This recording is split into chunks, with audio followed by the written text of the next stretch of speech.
Warning. This podcast features the truth about owning and operating mobile home parks. The following program is not designed to be sexy. It will not hype you up on MHPs. Rather, this is a raw take on this industry and how you find your own path to success. Welcome to MHP IRL, Mobile Home Parks in Real Life, with your host, Ryan Norris. Hey everybody, today we have Ferd, the mobile home park lawyer, but he's more than just a lawyer. He's also an owner and operator, which I believe makes him very uniquely qualified to talk about a whole lot of very relevant things. And I'm really excited to have Ferd on here for one big reason, which we just talked about before I hit record, which is people ask me constantly, hey man, can you send me a blank PSA or a lease or rules and regulations? And I always say, you really need to consult with your attorney. And because I've had that question so many times, in fact, I've had it a handful of times within literally the last week, I figured what better way than to bring someone on who can tell you why not to do that. So Ferd, I am really pumped to have you on here. Thanks, Ryan. Appreciate it. Thanks for the intro and thanks for having me. Yeah. So let's seriously just start there. Lots of reasons, I guess. I mean, the first would be is you didn't pay for it. But I mean, people ask me this all the time. Right? I mean, like, so you have your contract that you use. You paid for it at some point along the way. You paid in turn. You have your lease. You paid for it. So it's yours. Do you have the right of your benevolence to share it? Maybe. I mean, you'd be helping somebody out, but is your attorney going to like that? Probably not. It's like, for example, I have some documents that I sell, like template documents, and if I sold you my contract of deed, or if I sold you my financial pro forma, or my PPM set or something, I'll ask you not to share it. If you do, I'm not going to chase you. I don't know. For all I know, you sent it to 10 people. But so one, there's kind of, if someone asks you not to share it and you do, like, now you're kind of breaking a commitment you already made. So one, that's probably not right. But two, just from a practical sense, is you would have potentially have some form of liability if you shared that document because you're playing a lawyer or let's say you give your template contract and your template contract ends up being really bad. And I look at bad contracts all the time. And I've even got a few clients that are like big MHP operators, and I'm embarrassed by some of their documents. And they're like, whoa, we need to look at this too and change some things up. So let's say you forwarded one of those on and you forward it to John Smith, and John Smith gets stung by it. Or is John Smith going to come back to you? Well, Ryan said this is a good contract. Now you have some liability, but then also the John Smith, why is he trusting Ryan? We don't even know if Ryan paid an attorney. Maybe Ryan got it off LegalZoom. Maybe Ryan got it off Google, and it's a crappy form. So I don't know. There's lots of things you can be cheap on or chintzy on in life. Probably not a good idea to do it on, I say, toilet paper, trash bags, and razor blades. But the other things are, I'm biased, obviously, as an attorney, right? But don't be cheap on legal. Don't be cheap on accounting, because those things are a big deal and can be a big deal. So the other thing is, really just, if you don't know if you didn't pay for something, is it good or not? Now, realistically, you probably have good form documents because you've been doing this for a while. You've probably hired legal counsel or some sort of CPA. So maybe your form is good and you could send it on, but I don't know why people, if you're going to be a real player in the space, it's really not that expensive to get a good operating agreement, a good contract, these sort of things. I mean, like, I sell some of these templates for $500. So it's like, why would you go get one off the internet when you pay me $500 or pay Ryan $500 or something? So that's just a few things right off the bat of like why you should not do that. But I realize it happens all the time. It definitely frustrates you more than it does me, because for me, it's just like, okay, someone else I'm getting strung along with that liability, right? Like that could come back on me because I gave them a document, they used it and it failed, right? So that kind of irks me the wrong way, but this is what you do. Yeah. And you've seen so many contracts where you're like, what is this? And you bring up a really interesting point, which I actually hadn't considered, which is the ethical piece. In this day and age where you can just get music and stuff for free, I feel like our generation is really desensitized to free file sharing. And that's kind of permeated into this realm. But you do this for a living. Passing the bar is a big deal. And for you to spend all the time you do, all my friends who are attorneys, by the way, they all tell me that people always go, hey, you're a lawyer. Can I get your opinion on something? And they're like, no, I'm not free. Yeah, I give away tons of free advice. It is what it is. I mean, on the document piece, what I don't say frustrating, but it's odd is Like on my podcast, I give away lots of free documents, like letter of intent or due diligence checks or some of these things, but those aren't really legal documents as much. Those are like strategic operational documents. But then, so I'll give somebody, hey, here's a free checklist for due diligence. Here's a free landline checklist. Here's a free, I don't know, 5 or 6 or 7 different things. And then that person will say, thanks, you're the best. Hey, could I also get your contract and your lease? And I'm just like, one guy in particular, I gave him a free 15-minute consultation, ended up being 45 minutes. I saved him, I thought of a better way to not have to go through quiet title and the Abandoned Housing Act for strategy. And he calls me back like, yeah, you saved me like $2,000. That was awesome. Like, sweet. And then he asked for my document, said, I'd like to get $500 for this. And he said, never mind. And I'm like, you literally just told me my free advice saved you $2,000 with a different attorney. And now you're going to, so it's just like, it is what it is. But where the legal documents, where I kind of have an out on that too, is I've got a malpractice provider. If I give you free documents and I'm not getting paid, I'm not really your lawyer. So my malpractice does not really apply. So I'm not going through my proper steps. So I should at least get $1 from you so that I'm covered and that you're covered in case I made a mistake. Mm-hmm. The free stuff, and that's more my problem than John Smith's problem, but it's another practical reality where lawyers really shouldn't give out specific legal advice or specific legal documents unless you have an engagement. Another bit that I think is important to really drill in on, we recently, within the last couple months, had to go through the eviction courts, which are extra tricky right now because of all the moratoriums and the executive orders. But we paid up for an attorney to draft some awesome lease agreements.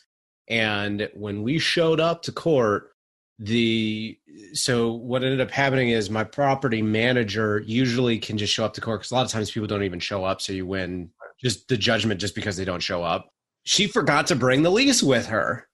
And she was this close to winning when the guy said, oh, well, wait, have her show me the lease to prove it. She didn't have it. So they got a week stay, basically recess to come back. So that's another week's worth of time for this resident to go and craft an argument, this, that, and the other thing. She shows up with the document. And I instructed her to do this because I had another commitment, so I couldn't do it myself. I showed her where to point. There are 3 places on the contract that all she had to do is show up and point to it. The judge said, and I quote, "Can I get a copy of that?"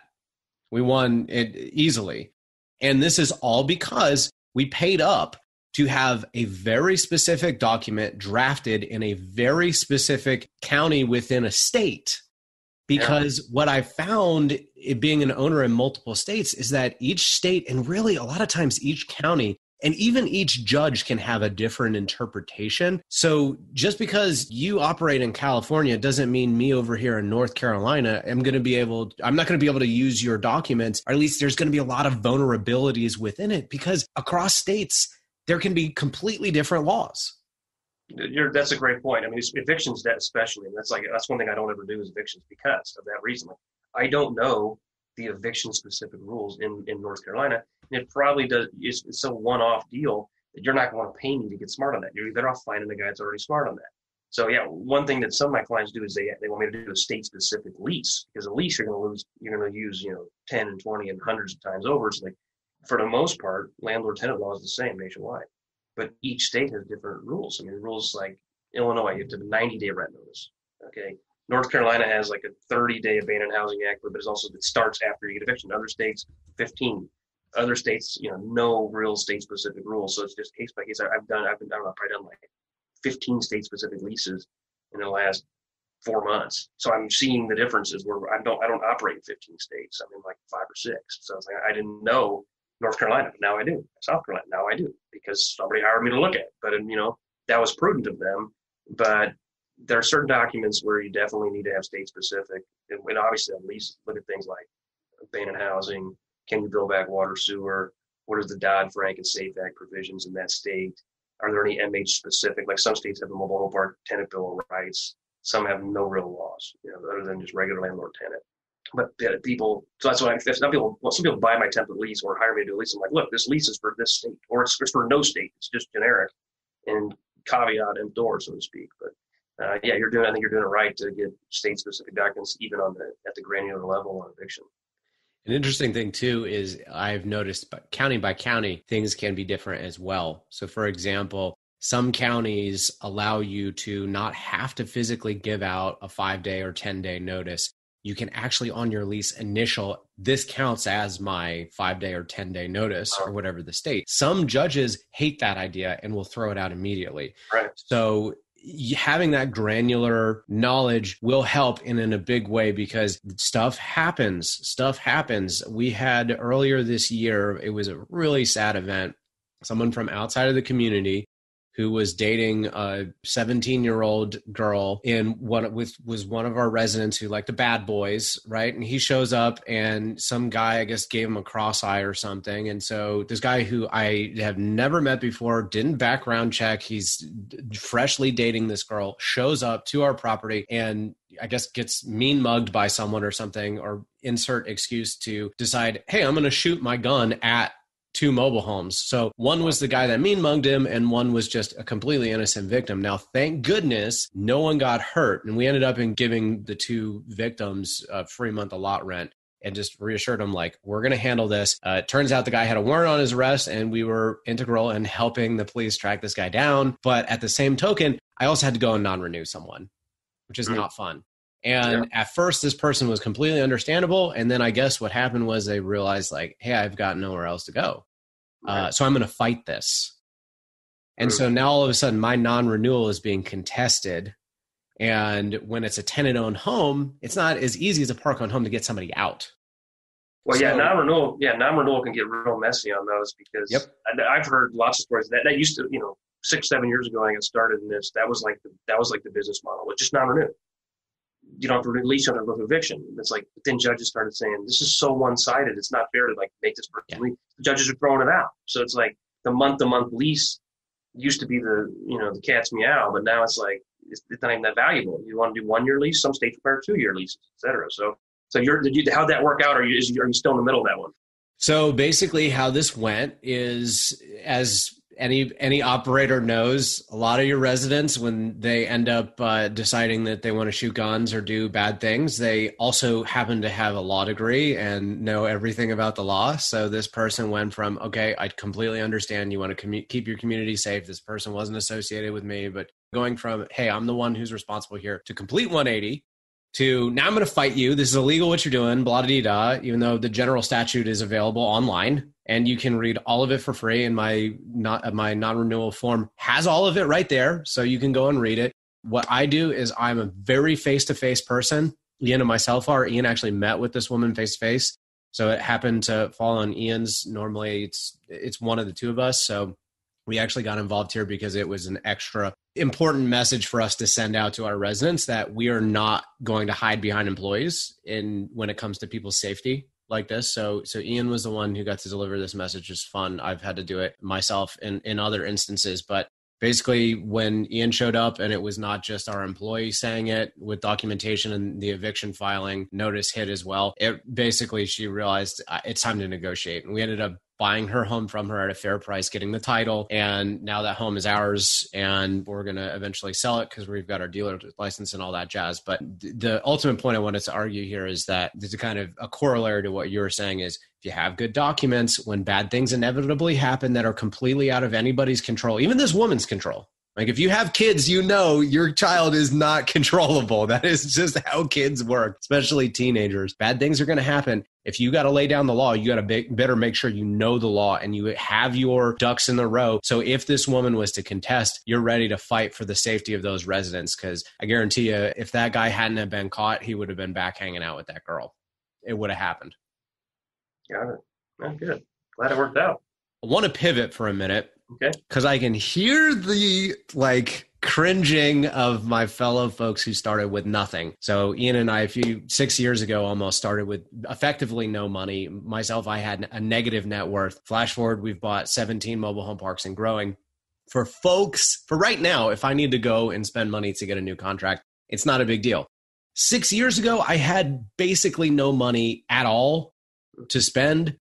What would you say to someone who goes, yeah, this is great, but I don't have any money, so why don't I just borrow someone's until I have a couple mobile home parks and I'm cash flow positive, and now I can pony up to get all these contracts and whatnot? Are you talking about borrowing money for legal service or borrow money for your first deal?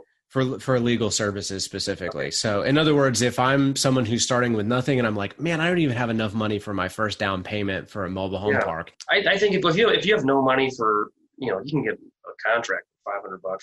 If you have no money for that, you have no money for the deal. So the way that you got to get this done, I think, is you go find the deal and tie it up. I've got a letter of intent that's basically a contract. It's binding, which is unique, and I've closed deals on literally just that letter of intent, and I give it away for free. So tell that person, hey, go ask Ferd for the letter of intent, or I'll send it to you. You can send it to them, and that'll tie the property up. And then let's say you go find a deal, it's worth $1 million. You tie it up for $800. You've got equity, right? You can then go raise money on that deal and bring on other partners that have money to help you close the deal. And then you just put the legal fees, it's just part of the deal, like your appraisal, your phase one, your survey, your other camera inspections. It's part of the deal. It's part of the project cost. Now, if you don't have the money for a contract, you probably don't have money to fund all those pursuit costs either. You're going to have to find your business partner early on in your due diligence process. Otherwise, you're not going to effectively go through due diligence. I mean, if you've got $0, it's tough to get going. You better off probably assigning the first deal or raising money. If you got 5,000-10,000, that's enough to, in most cases, put down earnest money and get the necessary reports going to then prove you got a decent deal to find somebody else that's really the financial backer. Yeah, my first deal I put $0 down on. I bought a 54 park. It appraised $850, and I bought it at $695. Bank gave me 100% loan. It was recourse, but I'm like, now that was 2014. They're harder to get those loans now, but you ask enough banks, maybe you can do it. No, I had I don't even remember. I think I spent $90,000 and did 15 park home remodels of that. And obviously 90 into 15 didn't work that well. So it was about 18,000 a pop. I did 4 or 5 and I sold one. I did the next one. I sold one to the next one. And pretty soon I just took me 3.5 years to recycle that money and do that. But I was able to turn 90. I made $400,000 in that deal in 3.5 years. Now, if I had 0, I'd have had to go find somebody else that had the money, and then I'd have to chop my fee, right, or chop my piece of the deal. But part of the reason I was able to make it pencil was the real estate loan took 0 down because I had found a deal, and the bank took care of the rest. But that's harder to do. But anyway, that would be my advice: is if you don't have any money, you find somebody that does. I love that you said that, because that's effectively the exact playbook that Ian and I took starting out, which was step 1 before we even really start cold calling is we find who we're the people we're going to partner with, because we have no money. So I have no choice but to use OPM, right?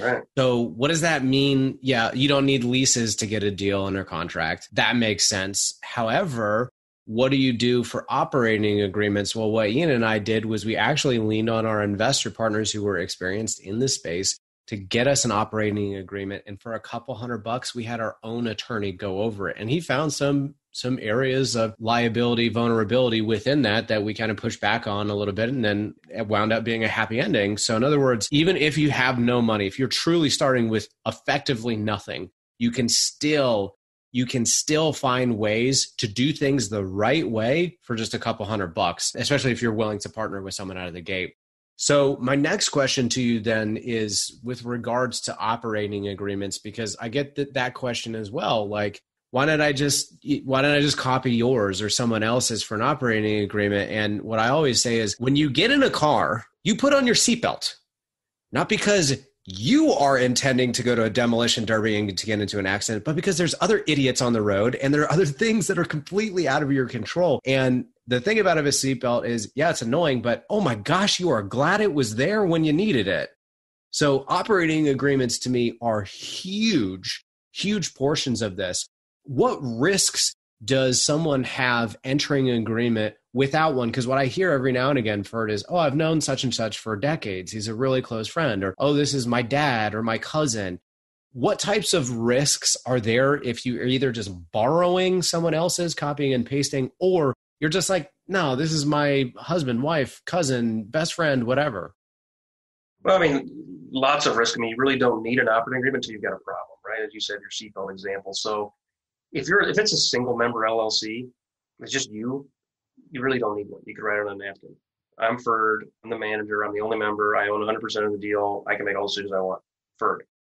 10 years ago, probably 13 years ago when I started real estate, banks didn't require operating agreements, apparently. I didn't even have one first. I didn't know what I was doing. Nowadays, you can't get a checking account without an operating agreement. You can't close on a real estate at a title company without an operating agreement because they want to make sure that Ferd's the manager. So if you're looking for a single member deal, go pull one off the internet. I don't care, right? Because there's no real risk. If you got two people, and if you're married, you're one person from a tax perspective. You're a disregarded entity. But if you're two people, it's Ryan and Ferd in a deal, we need to have an operating agreement that we understand, and we need to have one that's got legitimate provisions on, when we make capital contributions, when we get capital distributions, what's the voting rights, what are the compensation rights, who's the tax matters partner, and 100 other things, including capital calls and liability and risk and blah, blah, blah. I mean, it goes from being 2 pages to 25 pages in a second. And that's just your standard operating agreement.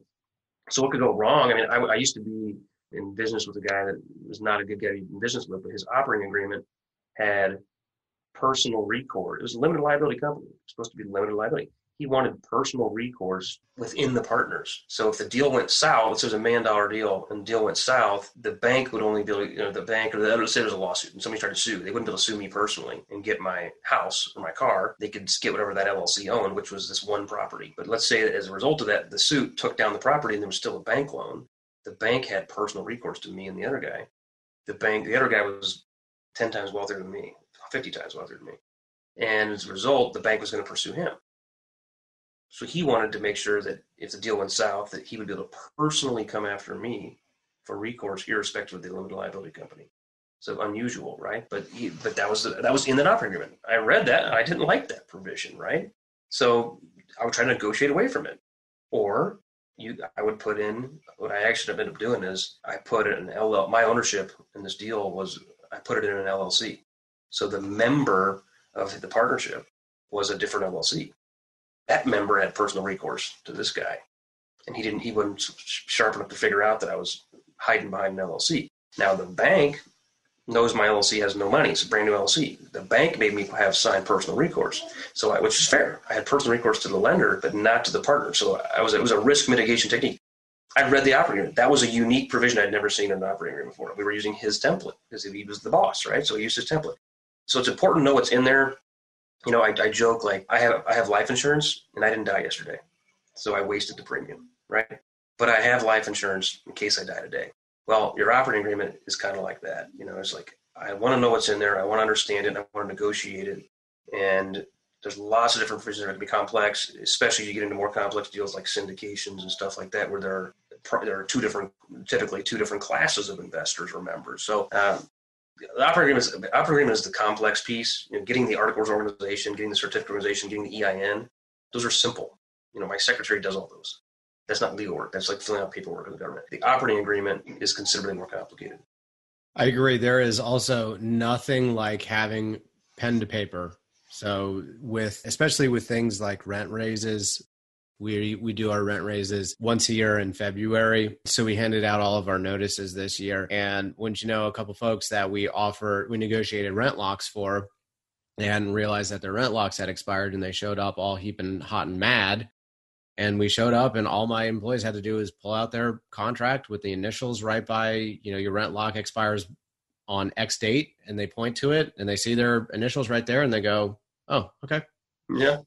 There's nothing like having pen to paper. So when things go south, you can go, well, remember we agreed to this, and there's your wet ink right next to your initials or signature at the bottom of the page. That's what we agreed upon. No, I mean, it's great. I take lots of notes, and I told you I still have archived like literally every meeting I've ever been in since 2007 in chronological order within the folder, in alphabetical order within the box. And I say, I got a really good memory, but not as good as my notes. And I can go pull. I was in this meeting on this project, and I put initials. That's what RN, he said that. Okay, that was you. And so having your own notes is good, but when it comes to dealing with other people, having things in writing, it's imperative.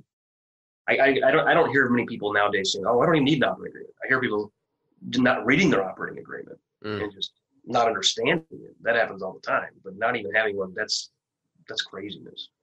Yeah, I agree. Some of these operating agreements are like 40 pages long and you're reading through it and you're like, come on, some of this stuff is never going to happen. I mean, it's nice that it's there, but realistically speaking, having something you don't really understand a lot of times is better than just having straight absolutely nothing. I want to take a bit of a pivot here, and then I want to finish off with a LinkedIn post you had recently about exiting a toxic relationship. But before we do that, earlier this last year, 2020, we had an interesting park that we put under contract. We ended up backing out of because our legal counsel basically said, because of the rules, regulations, laws within that particular county, even if you win in court, they're going to change the rules, sue you again, and they're going to eventually outspend you and win. So our legal advice was, don't walk, run. You don't want to touch this opportunity with a 10-foot pole. And it turns out in due diligence, we found out that they had recently been under contract, and probably for the exact same reason the other group eventually backed out. So my question to you here is, what types of battles with cities, municipalities, counties, etc., are winnable? And which battles are like, dude, you really don't want to touch that with a 10-foot pole? Okay. Good question. I mean, obviously, it depends is kind of the generic legal answer. It depends on the facts, right? But typically, you're dealing with zoning issues and permitting issues. And in mobile home parks, it's probably the most complicated zoning law. If I was in the other office, I'd show you my book my old mentor wrote, Mike White, called Missouri Land Use Law, Missouri Economic Development Law. It's like 3,700 pages. He's been practicing law for like 60 years. So he was my mentor, right? So he's forgotten more about the law than I'll ever know. But I learned from him about property rights. And if somebody has a taking, like through eminent domain or condemnation, there's a taking, the government's supposed to pay you and pay you a just, reasonable fee. People can do a partial taking by limiting your property rights for use. And grandfathering is a protected right. It's back in the Constitution. And then if somebody takes your property, it's a form of discrimination. You can sue the city and pursue, I want to say it's Title 43 United States Civil Rights Act. You can pursue legal fees, which basically means you can tell the city, hey, we're going to sue you. And when we win, you're also going to pay my law firm. And my old law firm won several six-figure legal fee judgments against us for doing this stuff. So there's always that threat if you bring that to the city's attention. But my property rights and grandfathering and zoning, I typically fight all the time. Most people get a certificate of zoning, which is basically the city saying, hey, here's my zoning. You know, it's this. I'm under contract with a park right now in St. Louis, and I got the city certificate of zoning. And I said, nice try, basically. I said, yeah, you've mentioned my current zoning, but the current zoning is actually legal conforming because you, the city, zoned me MH because you came into existence after my park. But my park predates you, the city, predates the code. Therefore, I'm exempt from your regulations, with the very limited exceptions under the police power of the United States Constitution to police the public health, safety, and welfare of the public. So fire code, for example, they can say, if my old park was, the homes were 2 feet apart, they can say current fire code says it needs to be 10. And it's for safety. I can't say, no, I'm always 2. They can't do that to me. But what I can do, they're allowed to give me the 10 restriction because of safety. But at the same time, this park has homes that are like 12 feet off the road. It's like a busy road. Current setbacks say I need to be 30 feet off. So I go to the city and I say, look, that's wrong. The 30 feet does not apply to me. I got 3 vacant lots here. I want to fill them. And I'm exempt and immune from the design, they call them design standards, because those design standards came into existence after me. And general grandfathering says you can't impose those upon me unless I am guilty of abandonment of my use or I'm a nuisance. And they came around, right? So the way that I say to the city is, look, I'm not going to just accept what you've told me my zoning is. I'm going to research the city code. I'm going to draft a zoning letter that's a negotiated certificate of zoning, and I'm going to get you to sign it. And if you don't, I might threaten to sue, I might sue, which is a bluff in most every instance. So ultimately, you have to decide what's the pain. Like I had a client here in Missouri, and I'm licensed in Missouri. I know the law pretty well. He was fighting over 2 lots. I said, hey, man, I'm right. You'll win, but it's going to cost you $25,000 to prove it. Maybe 50. He's like, and this was in a small town. The lot rent was like $120. So he's like, it's not worth it. So I get it. I recommend it. It's not worth it. Other times, like I'm looking at another case right now in Indiana where this person has fought it not once. Sometimes you basically want to go through what's called exhausting your administrative remedies. And you first try to talk to the planning department yourself or negotiate with them. Eventually, you fill out a formal application for a variance with the Board of Zoning Adjustment. If they tell you no, well, now you can sue. You can go to circuit court, which you don't really want to do. But you got to give until you know formally. I'll have a city manager or city attorney say, we're not doing that. I'll say, okay, I'm going to file for a variance and make you tell me no and exhaust my administrative remedies. And they're like, oh, okay. Ultimately, the tactic that I use is I try to get to the bottom of the city and say, what is your goal here?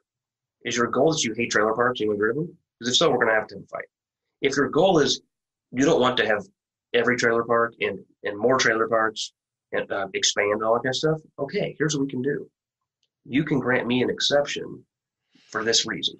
And I'll agree to this limitation. Say I can't bring any homes older than 1990, something like that. Or I'll agree to, absorb 10-foot setbacks or something else. And if the city has that goal of increasing the quality of this park and affordable housing, then you can oftentimes get to the end resolution that you wanted without having to get hostile. So ultimately, it's a cost benefit analysis from a cost. If you potentially can increase the valuation by 100,000 and it's going to cost you, or by $1 million, and it's going to cost you 50,000 to fight it, that's 20 to 1 payoff. If you got a 45% chance of accomplishing it, the math says you should do it. But easy for me to say, right? It's the other guy's money. So ultimately, I think you should try to have a good relationship with the city, try not to threaten too much, but at some point, I'll drop words like, look, I'm not looking to sue you guys. And I don't even tell them, I don't even tell them I'm a lawyer. I'm buying. Hey, I'm under contract for this park. And my understanding of grandfathering is this, and 50% of the time, the person in the planning department has no idea. But I can convince them in 20 minutes that I know their job better than they know their job. And then they don't want to comment, hey man, I'm not looking to fight you and I don't want to embarrass anybody, or I don't want to get, I'm not looking to get a lawsuit going. But I mean, this is the law. And if it's some states that have case law, like the St. Louis deal, Missouri it's in the Eastern District, there's a case that's on point. I'm like, look, here's the case, read it. That's actually the law, elaborated. I just bought a park in Des Moines. There's case law, Supreme Court, and they changed the legislature. They changed the statute. I'm like, look, guys, that little town in Des Moines is disagreeing. So now I got to go through this stupid variance process. If they tell me yes, I give what I want. If they tell me no, I'll file a lawsuit. Then they'll give me what I want because the law is clear. So it's really it depends. It depends on the math. Depends on your appetite for risk. Nobody wants to go litigation. I don't do litigation. It drives me nuts. Nobody wins with the attorneys for the most part. But sometimes it makes sense to do it or threaten to do it and continually look at each deal on case by case. In MBA school, we always joke that if you don't know the answer, you always say it depends. So it sounds like law school too. That's it's worse in law school. It's worse. Oh my gosh! Yeah, I joke. That's part of the reason I got a degree in accounting and then I got a law degree because I was tired of it. Like, I don't know, ask an accountant. I don't know, ask a lawyer. I'm like, what is with these accountants and lawyers that supposedly are so wise? Like, let me just go learn what they learn what they know. And it's still lawyers now all say it depends, but it's largely true. But it's frustrating as a client to hear that. And I've hired lawyers on other projects and stuff, so I get it. Like, no, I don't want you to give me some theoretical discussion. I need you to take a position as an advocate and go back it up. Over the years, we have been sued. We have had to sue. It is expensive. With the general rule of thumb that kind of our legal advice said is, man, you don't want to sue. Here's why it's like 20 grand every turn of a paper. Any motion, any dismissal, it's going to cost you. And even if you win, to your point, and the county, municipality, whatever, whomever is suing you ends up paying your legal fees, they're not paying your retainer up front. You are. Right. And that money you're not touching for, in some case, years if they really drag it out. Or as we're seeing with COVID, a lot of courts have been closed for an extended period of time. So there's one deal we're under contract on right now where we're waiting on basically the entity to sue itself. And it's a whole hot mess we could talk about hopefully after we close. But the thing of it is COVID slowed it down. I mean, stuff like that happens. And look, I think you'll agree with me on this bit. which is, and anybody who's listening who's never been sued, it's part of the business. If you run a business in the United States of America, at some point you're getting sued. It's an inevitability. And even if you win, even if you know you're going to win, even if they're saber rattling, like my friend Ryan Smith likes to say, even if they're just threatening a lawsuit, it's stressful. It is stressful, period. You win, it's stressful. You lose, it's even more stressful. And you just want to avoid it at all costs if possible. But then again, sometimes you don't have an option. Literally yesterday, I was on the phone with a county that we have a very heavy presence in with the people who approve. So with zoning and with one of the city managers people, and they not directly, but effectively directly said, we want more luxury apartments, luxury, just high-end commercial stuff in this county. Yeah, affordable housing is great. They said that almost verbatim, by the way. Yeah, affordable housing is great to have. And yeah, there's a shortage of it, but we want more luxury stuff. This is how a lot of counties think.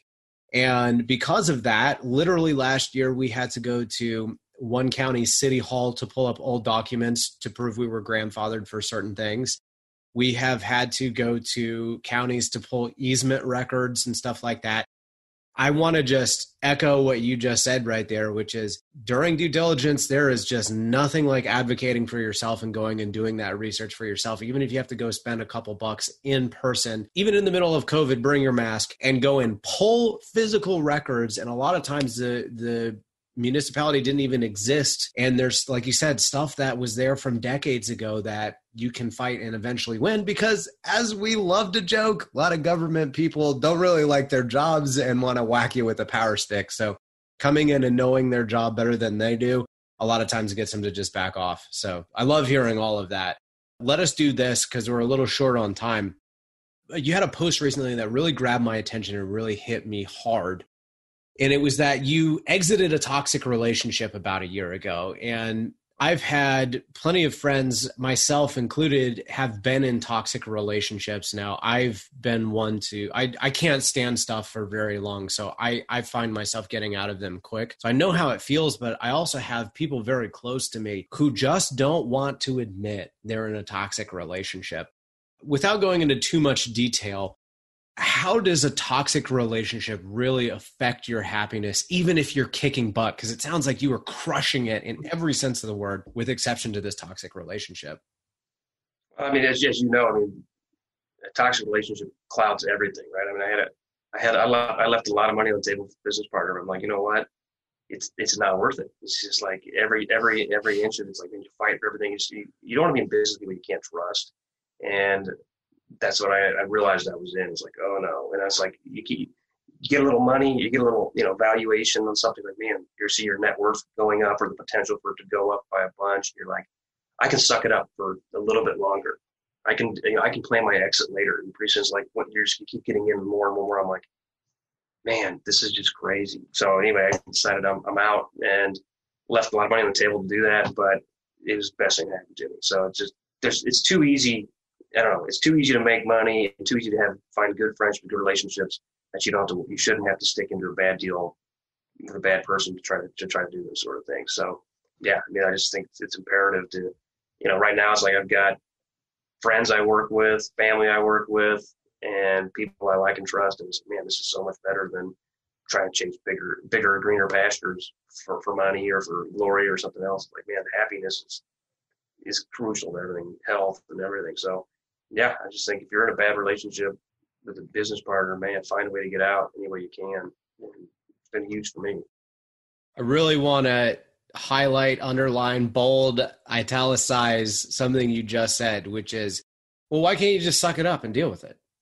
I can't tell you how many times I have heard that from people, even myself. I had a job back in corporate America that paid well, that the responsibilities were not huge. I don't want to say I was doing nothing, but at times it felt like I was doing nothing. And I was surrounded by toxic people and it was driving me nuts. And my own wife said, so what? Just deal with it, right? That wore on me big time, and it clearly wore on you big time. And I really want to take a second to drill down in on this for anyone who's like, oh yeah, whatever, just I can deal with it. Ferd, tell us why eventually you will crack, because money, it just does not buy happiness. Yeah, I mean, that's great. That's what it is. It's money not buy happiness, but also just it impacts everything else in your life. I mean, my wife was luckily me, I guess, was the opposite. She's like, you need to quit, you need to quit. And I'm like, no.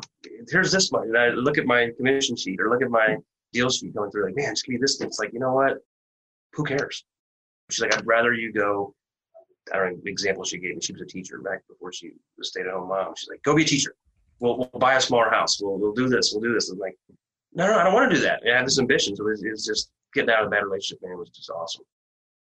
My wife, I can tell you, can hear me from the other room, and she's going to be like, I can't believe you said that. So to be fair, I should defend her and say that shortly thereafter, she did realize that the same thing, which is what we just said, is that it doesn't matter how much money you have. I know multi-millionaires who tell me they would trade every penny for a relationship with their son.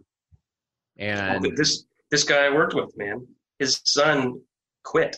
His son worked for us. His son walked out and he said something along the effect of, my son doesn't deserve to effing live. He's a disappointment. And like, because he didn't have the ambition to make as much money as me. It's like, what? And he left. I mean, in a 10-year business partners left. People left in droves. But it's like, yeah, he doesn't get to see his grandkids. He's precluded from seeing his grandkids. It's like, money is your God. If money is your God, that's all you're going to have. Yeah. And it's not the right God. It's just not. And my wife has had some wonderful relationships in her life and had never quite really been in that situation before. So as she saw me going through that now in retrospect, she's like, oh yeah, I would never say something like that. Get stuff in writing, y'all. I remember her saying that, but yeah, Ferd, you'll agree with me here. There's nothing like your child specifically, to bring you a level of joy that I've just never experienced anywhere else. When I'm having a bad day and I go and see my son and he hits me with that smile and says, Dad, it's over. I melt. Nothing else in the world matters.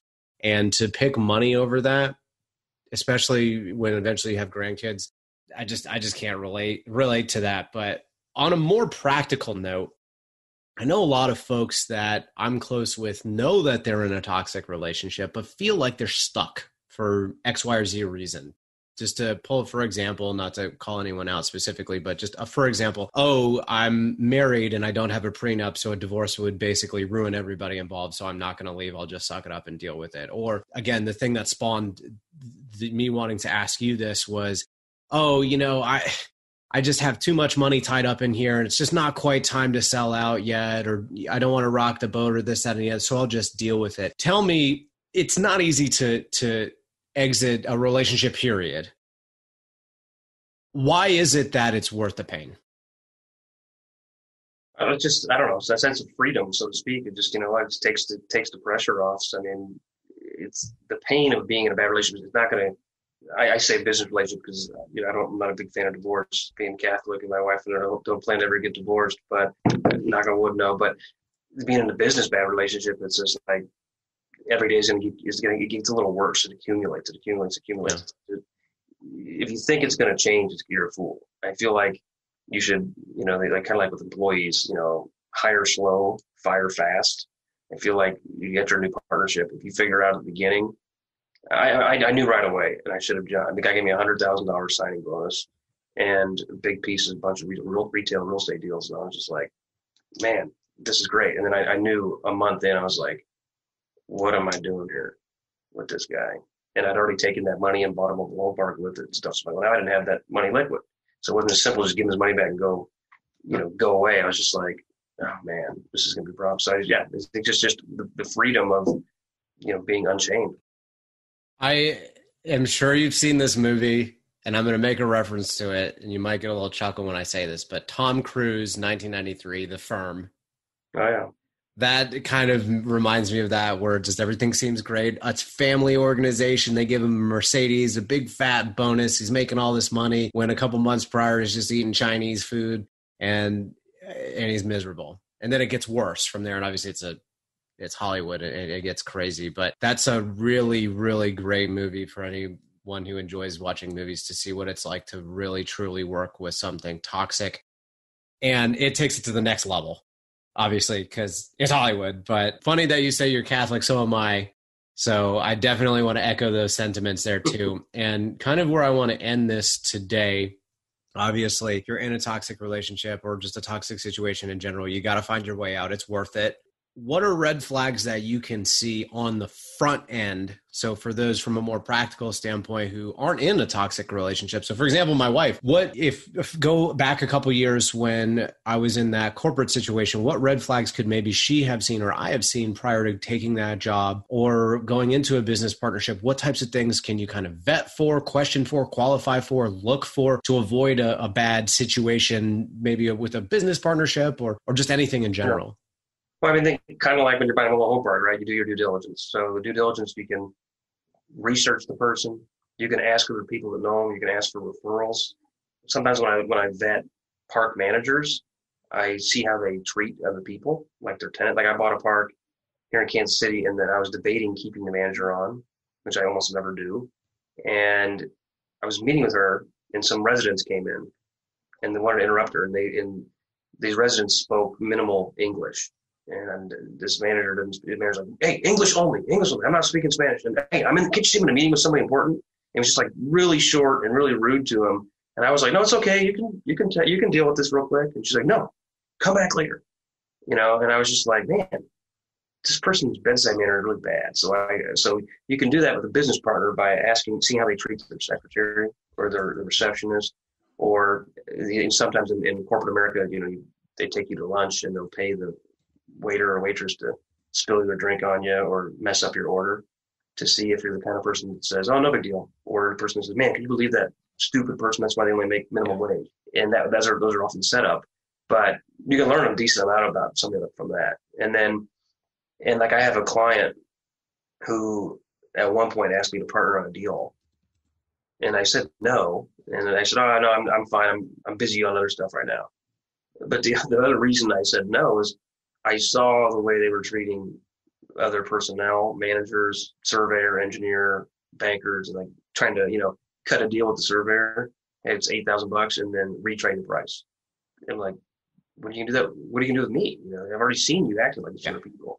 Kind of like that operating agreement that I mentioned earlier, where there was a unique, painful provision in there, which I knew was creatively added from experience.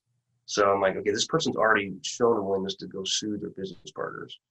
Yeah, I probably want to think twice. So easier said than done, frankly, but there are definitely things you can do as part of your due diligence. I really like hearing that because you will be on the receiving end of that one day.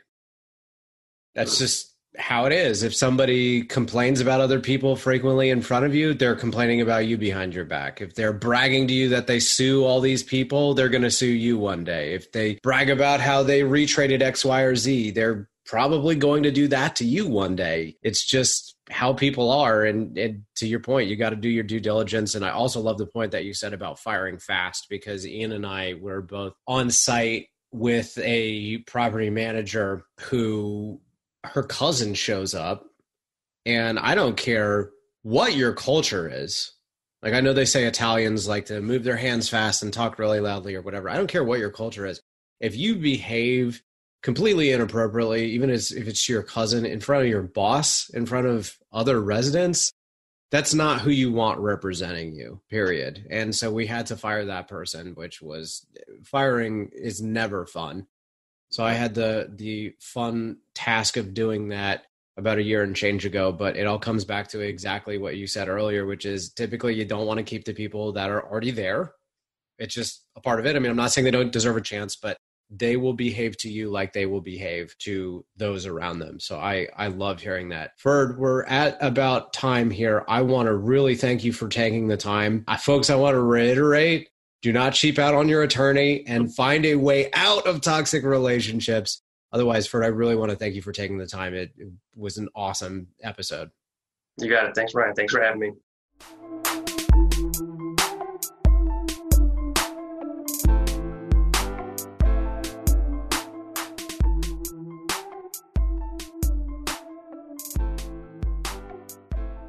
Entrepreneurs make mistakes. But with the overwhelming amount of free information out there, you don't have to be doomed to making those same mistakes. You just have to find a consolidated version of the most important information.